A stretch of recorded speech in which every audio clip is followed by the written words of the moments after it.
I'm Hayden Walmsley, and welcome to No Country for Old Men. Unlike most modern films that tend to over explain, provide reassurance, and wrap up their narratives neatly, No Country for Old Men, directed by Joel and Ethan Coen, takes a different approach. The Coen brothers crafted the film to invite viewers to search for its meaning in silence and uncertainty.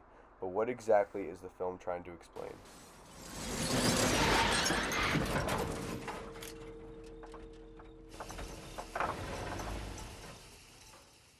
Filmed in 2007, No Country for Old Men is a neo-Western crime thriller set in Western Texas in the 1980s. The story follows Llewellyn Moss, a welder and Vietnam veteran who stumbles upon a drug deal gone wrong and takes a suitcase filled with $2 million. His decision triggers a violent chain of events as he's pursued by Anton Chigurh, a cold-blooded hitman who determines life and death with the flip of a coin.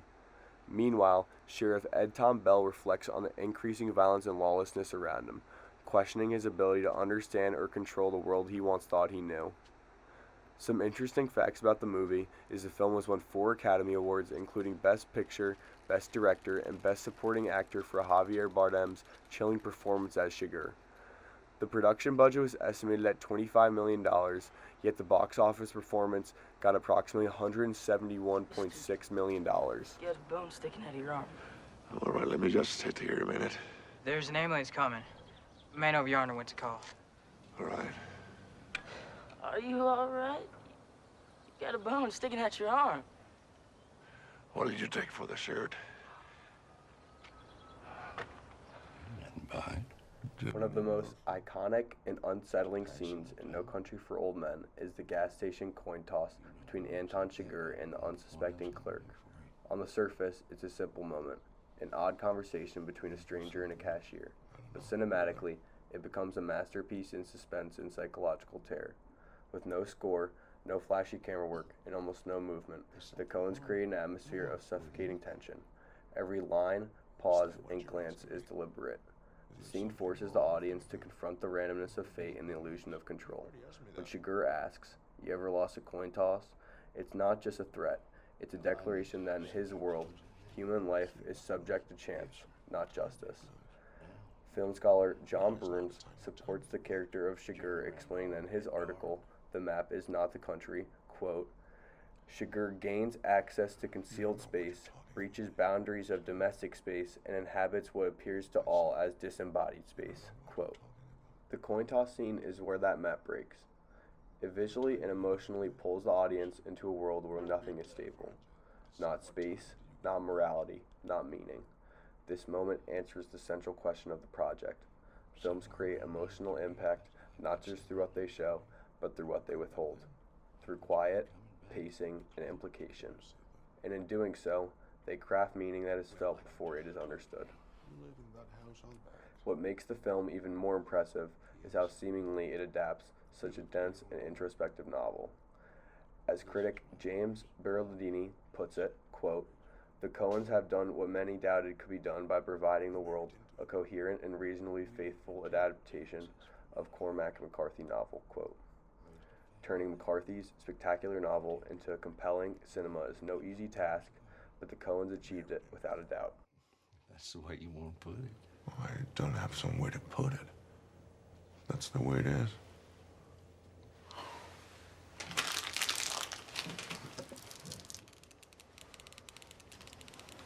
What's the most you ever lost on a coin toss? Sir? The most you ever lost on a coin toss? I don't know. I couldn't say. Call it. Call it. Yes. For what? Just call it.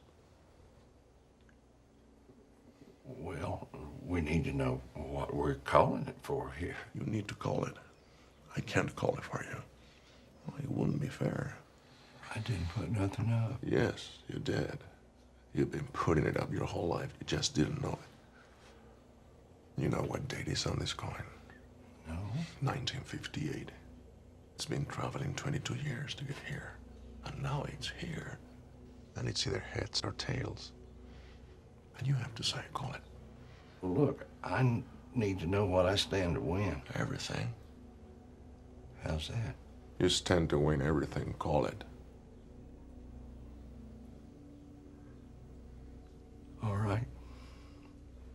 heads then.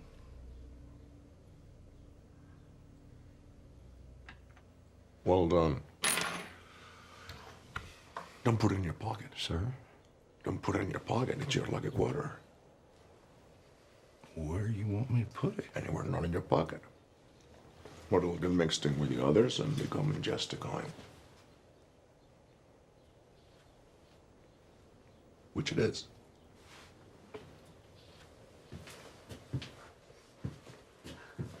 And a hose that run down his sleeve. At first glance, No Country for Old Men might seem like a Western. It's set in Texas, features rugged landscapes, gunslingers, and a sheriff trying to restore order. But this isn't the mystic frontier of John Wayne or Clint Eastwood.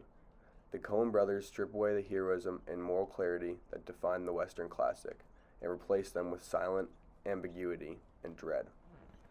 In a traditional Western, violence is dramatic, often redemptive, and usually climaxes in a final showdown. But in No Country for Old Men, violence is sudden, clinical, and often happens off-screen. The film doesn't build toward a heroic resolution, it denies it. As critic Royal Brown explains, what makes No Country for Old Men a brilliant and courageous film is that Coen brothers, following a Cormac McCarthy lead, have made nihilism such an integral part of every aspect of the filmmaking process. There's simply no way out. That nihilism is put into the film's structure. Characters we expect to survive die abruptly. Confrontations we anticipate never happen. Even the camera keeps its distance. There are no sweeping musical cues, no dramatic lighting to guide our feelings. The world just is. In doing so, the Coens reject the comfort and closure of the Western genre. Instead, they give us something more honest and more unsettling, a world where meaning is uncertain and fate comes without warning. In conclusion, No Country for Old Men shows the cinema universe an aspect of film that's been disregarded and forgotten about for years. The randomness of fate and violence in ways you never expect.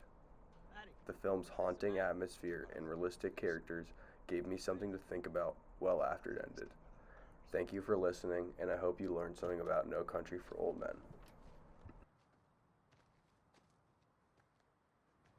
What is that for? Would you hold still, please, sir?